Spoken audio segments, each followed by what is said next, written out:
So guys, this is my weekly report for April 20th. And I've been on the water a lot this week. And actually I was out on the Sacramento River doing a bait fishing video on stripers. So it'll be out this Monday, so don't miss that one because I show you all kinds of tips. I show you how I balance my rod, what kind of ties I'm looking for, and the setup I'm using, the kind of rod I use, and how to catch stripers. And it's very informative. So that's coming up on this coming Monday. Other things going on around this area, as you know, I always start out in the bay or ocean, and the halibut fishing seems to be hot still. They're catching a lot of fish. There's a lot of boats out there, and everybody's trolling tray bait. The bait receivers aren't open, so you can't get any fresh anchovies or anything. You could probably go catch perch around the docks and stuff, but it's easier just to throw tray bait. You got to get that Pro Cure and put it in that liquid so it firms it up a little bit. And then the best way they've been catching them is just with a three-way, whether you use a spreader, some guys use a swivel. As long as you have like a attachment where you can put the weight on, I prefer to use a three-way and then put about anywhere from a 18 to 20 inch dropper and about a 5 or 6 foot leader, and hook that anchovy on there or herring, and then put a stinger hook, a treble hook in the back, and then you won't miss any. So that's going hot and heavy. There's a lot of guys out there in the South Bay and Alameda. That area has been the hot place. You want to fish in about 15 feet of water, but that's been very good. A lot of guys going out there limiting. Other things will come in a little closer, and the sturgeon bite's still really good. I see fish catchers catching a lot of sturgeon still, so a lot of fish are available. I know guys are catching them way up as far as Knight's Landing. Usually the fish that go up to Knight's Landing are your bigger oversized sturgeon, so you're not supposed to take them out of the water. So you could take a picture, take a photo, and then release them healthy, because those are the ones that are up there that are spawning. The best bait has been roe, if you can get it. I would use fresh stuff if you can find any. And other than that, eel's been working good, and grass shrimp and ghost shrimp. So other things going on, the striper action is finally starting to heat up. A lot of guys are trolling the West Bank. There was probably 10, 15 boats there yesterday. And if there's 10, 15 boats out there, they're catching them. I was told there's a few in the McCollum, but like they might stay for like 2 or 3 days and then they vamos. So you almost have to be there, when they're there. I'm on the water right now. We were looking for some stripers this morning and there was zero. So, we continued on and went bass fishing. But they are catching them. I was up at Liberty last week and we had fish, Warren caught one about 15 or 16.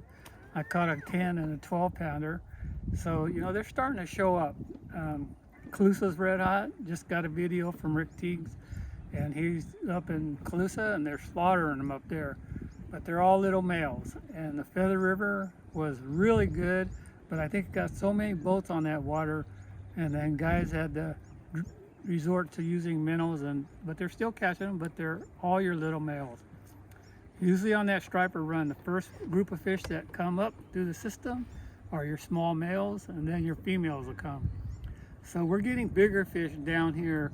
When I was bait fishing in the river the other day, Tom, a friend of mine, had a hooked one, and it peeled out about, 30 to 50 feet of line nonstop, and it just came off. It just came unbuttoned. It just didn't get a good hook in it. So the striper fishing will continue to get good. The water's warming up. I'm down here in Delta and it's 60 degrees, so it's gonna be time.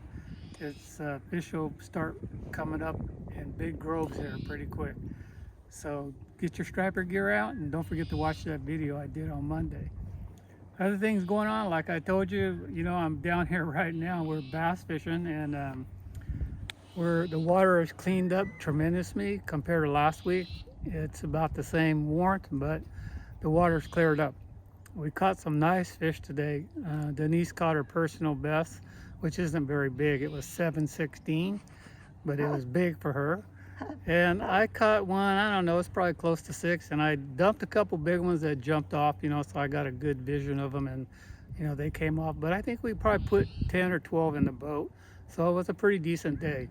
So the bass fishing in the lakes has also been really good. Comanche's still good. I imagine you can catch them at Pardee, Amador.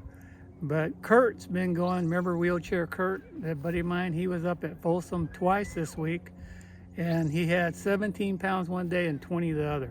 So all the lakes have starting to start producing because the water, the lakes are almost full. And anytime you get rising water in the lakes, go to the bank, fish, and I would be in 5 to 10 feet now. And as next week the weather gets in the 80s, then you can go look for bedfish. So it's all gonna bust loose right now. Berryessa still got the road blocked, so if you go to Berryessa, which the fishing is really good, you have to drive around. So it's about a 35 to 40 minute delay going around. So I'm not going there. I'm gonna just wait and continue to fish down here in the Delta. But other things going on, trout fishing has been starting. It's probably going to start slowing down a little bit, but I see Big Nate's been killing them still up at Comanche, but I assume he's probably using downriggers, and he's probably fishing in anywhere from 20 to 35 feet of water. So you can still catch trout, they're still available. You have to call the lake and see if they're planting. Because once the water temperature gets about 60 degrees, they're not going to plant no more. So I would make a call, and if they're planting, then I would go up there. If you're on the bank, I would definitely call and make sure that they're still planting before I headed up there. So other things, crappie and has been kind of on a standby. Clear Lake was red hot, but it kind of just stopped. It's kind of this has been a really weird year because of so much water that we got. A month ago they were killing them there, but a friend of mine's there now, and I'm waiting for a call. I was going to go up and fish there, but he told me don't bother right now because he didn't even catch any. It's that bad. So it's been slow. So, but I assume when this 80-degree weather comes, I'll probably be heading up. I'll probably get the call and head up there. Other things going on, what else is there to catch? Kokanee pretty soon as the weather starts warming. I'll get out my kokanee gear.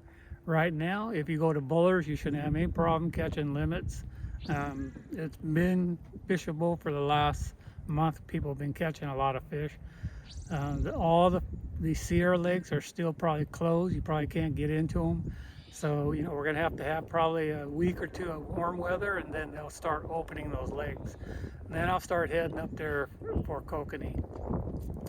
Other things, don't forget, every Saturday morning I'm on the California Sportsman's with Sepp and Kent Brown, and I'm usually on the air at 6:30.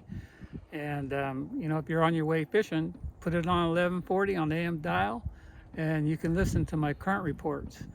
I might learn a little bit from now till Saturday, but I'll talk about everything that you're hearing now plus some.